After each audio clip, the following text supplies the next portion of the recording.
Market లో invest చేసి మీ డబ్బులు డబుల్ చేసుకోవాలనుకుంటున్నారా? సుందరరామిరెడ్డి గారి లైవ్ సెమినార్ కి అటెండ్ అవ్వండి. హలో నమస్తే, వెల్కమ్ టు సుమన్ టీవీ. ప్రస్తుతం మనతో పాటు mutual funds distributor and amphi certified అయిన పిఎస్ చంద్రశేఖరరావు గారు ఉన్నారు. వీరితో ఈరోజు కొన్ని విషయాల్ని మనం డిస్కస్ చేద్దాం. హలో అండి, నమస్తే. నమస్తే అండి.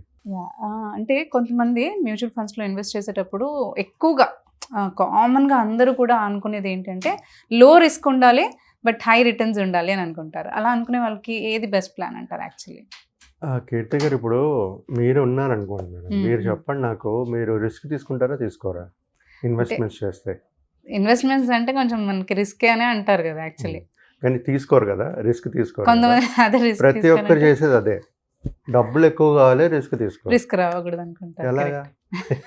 లేదు కదా, మన జీవితంలో మన మన జనరల్ లైఫ్లో మేడం, మన ప్రతి ఒక్క యాక్టివిటీ చేసేటప్పుడు ఏదో విధమైన రిస్క్ ఉంటుంది అని మనకు తెలియదు అంతే, రైట్?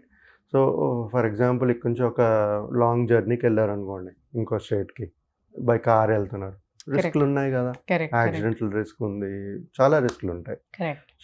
సో ప్రతి ఒక్క యాక్టివిటీ మన జీవితంలో రిస్క్ అనేది ఉంటుంది. సో ఇక్కడ మనం మాట్లాడుకునేది ఏంటంటే మేడం, మ్యూచువల్ ఫండ్స్లో ఇన్వెస్ట్ చేసేటప్పుడు లో రిస్క్ హై రిటర్న్స్ కావాలి, ప్లస్ బెస్ట్ మ్యూచువల్ ఫండ్స్ కావాలి. కరెక్ట్. మీరు ఇప్పుడు మేడం ఒకసారి గూగుల్ వెళ్ళి గూగుల్ చేయండి, best 5 mutual funds, best 10 mutual funds అని కొట్టగానే 5-10 వస్తాయి. ఇవాళ బాగా రిటర్న్స్ ఇచ్చి ఉంటాయి, 30%, 40%. సో మనం అక్కడ చూడవలసింది ఏంటంటే మేడం, అసలు ఎన్ని ఇయర్స్ రిటర్న్స్ అది, రైట్? సో ఆ రిటర్న్స్ తీసుకుని ఏం చేస్తారంటే, ఫర్ ఎగ్జాంపుల్ ఒక 5 years రిటర్న్స్ బాగా ఇచ్చిందా అనుకోండి, ఓకే, 30% ఇచ్చింది అనుకోండి. సో ఆ ఫస్ట్ 5 బెస్ట్ ప్లాన్స్ చూసుకుని ఇన్వెస్ట్ చేసేస్తూ ఉంటారు. కరెక్ట్ మేడం, ఇదే best 5 plans next 5 years 10 years చేస్తుంది అనుకుంటున్నారా? ఓకే, ఆ కన్సిస్టెన్సీ ఉండొచ్చు, చేయొచ్చు, చేయకపోవచ్చు. మ్యూచువల్ ఫండ్స్లో ఎప్పుడు మన ఒక ప్లాన్లో ఫండ్ మేనేజర్ చర్నింగ్ ఎలా చేస్తుంటారు, మారుస్తుంటారు స్టాక్స్ని, అలాగే ఏఎంసీస్ ఫండ్ పర్ఫార్మెన్సెస్ కూడా మారిపోతుంటాయి. ఓకే, వాళ్ళ స్ట్రాటజీస్ బట్టి ఈరోజు ఒక ఏఎంసీ బాగా చేస్తే రేపు ఇంకో ఏఎంసీ బాగా చేయొచ్చు. సో నేను చెప్పేది ఇక్కడ ఏంటంటే మేడం, మ్యూచువల్ ఫండ్స్లో బెస్ట్ ప్లాన్స్ అనేది లేదు. Okay, there is no best plans. ఇప్పుడు కావాల్సింది ఏంటి జనాలకి? తక్కువ రిస్క్ తీసుకుంటూ ఎక్కువ రిటర్న్స్ కావాలి. సో ఏదైనా మ్యూచువల్ ఫండ్స్లో తక్కువ రిస్క్ తీసుకుని ఎక్కువ రిటర్న్స్ అనేది ఉందా? లేదు. నేనైతే చెప్తాను లేదు, తక్కువే ఉంటుంది.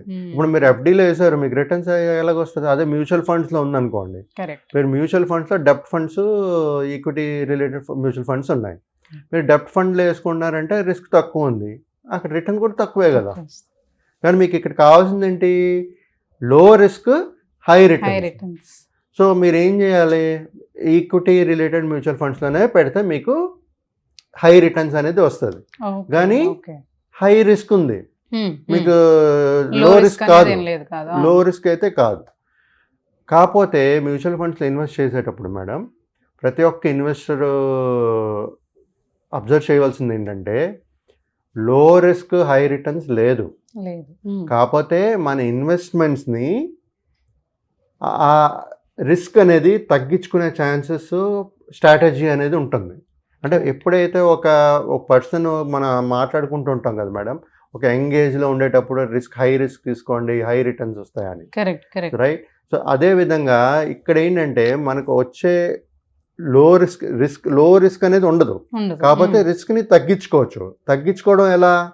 మీరు పెట్టిన పెట్టుబడిని, సింపుల్ స్ట్రాటజీ ఏంటంటే, మీరు పెట్టే పెట్టుబడిని డైవర్సిఫై చేసుకోండి, రైట్? కొంత ఈక్విటీలో, కొంత డెప్ట్లో, కొంత gold. So diversification is a main strategy to minimise your risk. మీ రిస్క్ని కొంచెం చేయగలుస్తాం తప్పించి లో రిస్క్ హై రిటర్న్స్ అనేది ఉండదు, రైట్? సో మేడం, ప్రతి ఒక్కరూ ఇక్కడ చూడవలసింది ఏంటంటే, రిటర్న్స్ ఎప్పుడైతే మనకి ఎక్కువ కావాలో రిస్క్ తీసుకోవాలి. కాకపోతే ఆ రిస్క్ని మినిమైజ్ చేయడం ఎలాగా అనేది ప్రతి ఒక్క మ్యూచువల్ ఫండ్ డిస్ట్రిబ్యూటర్ని మీరు కాంటాక్ట్ చేయగలిగితే మీ ఏజ్ బట్టి, మీ రిస్క్ అప్టైట్ బట్టి, మీ సోర్స్ ఆఫ్ ఇన్కమ్ బట్టి, మీ సెక్యూరిటీ ఆఫ్ జాబ్ బట్టి కరెక్ట్. ఎలాగా ముందుకు వెళ్ళాలి అనేది చెప్పగలుస్తారు, వాళ్ళు ప్లాన్ చేయగలుస్తారు. సో ఆ బేసిస్ మీద ప్రతి ఒక్కరు ఇన్వెస్ట్మెంట్స్ అనేది చేసుకోవాలి.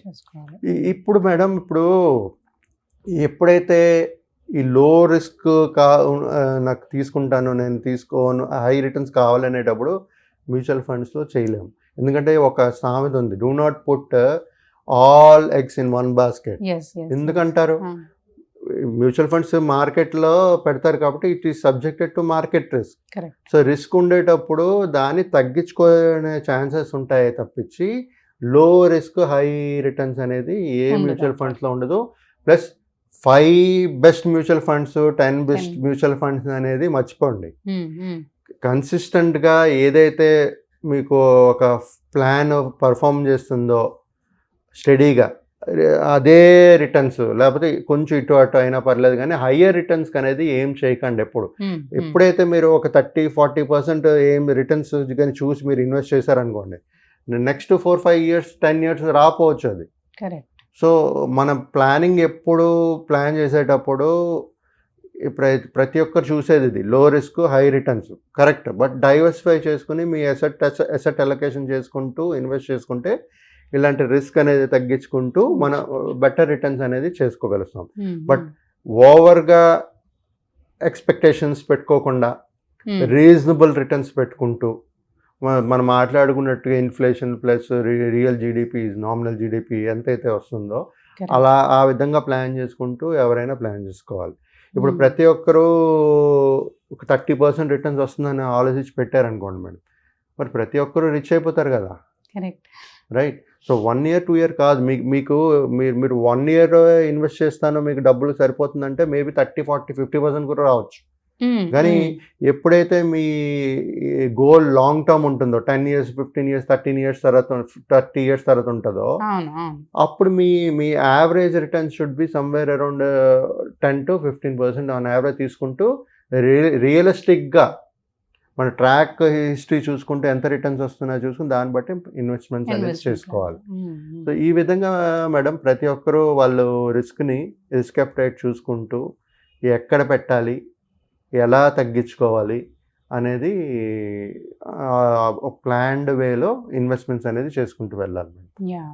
రిస్క్ తగ్గించుకోవడానికి మీరు అన్నట్టు ఇప్పుడు మల్టిపుల్ వేస్లోనే మీరు ఎప్పుడు చెప్పిన విధంగా డైవర్సిఫై చేసుకొని ఇన్వెస్ట్ చేసుకుంటే బెటర్ అని అంటారు యాక్చువల్లీ. అవునండి. ఇప్పుడు ఎందుకంటే లో రిస్క్ అనేది ఉండదు మ్యూచువల్ ఫండ్స్. ఎప్పుడైతే వెల్త్ క్రియేట్ అవ్వాలనుకుంటారో రిస్క్ అనేది ఉంటుంది. అది ఆ రిస్క్ని ఎలా తగ్గించుకోవాలనేది మనం చేయాల్సింది. సో అది దాని ఒకే సొల్యూషన్ ఏంటంటే డైవర్సిఫికేషన్ ఆఫ్ యువర్ ఇన్వెస్ట్మెంట్స్. అది చేసుకునేటప్పుడు మన రిస్క్ తగ్గించుకుంటూ వెల్త్ అనేది క్రియేట్ చేయగలుగుతాం. ప్రతి ఒక్కరూ రిస్క్ లేదు, రిస్క్ లాగా అక్కర్లేదు, నాకు వెల్త్కి రావాలంటే సహజం కాదండి, నాట్ పాసిబుల్. సో మన అది అండర్స్టాండ్ చేసుకుంటూ మనం ఇన్వెస్ట్మెంట్స్ అనేది చేయాలండి. ఓకే అండి, thank you for sharing. Thank you అండి.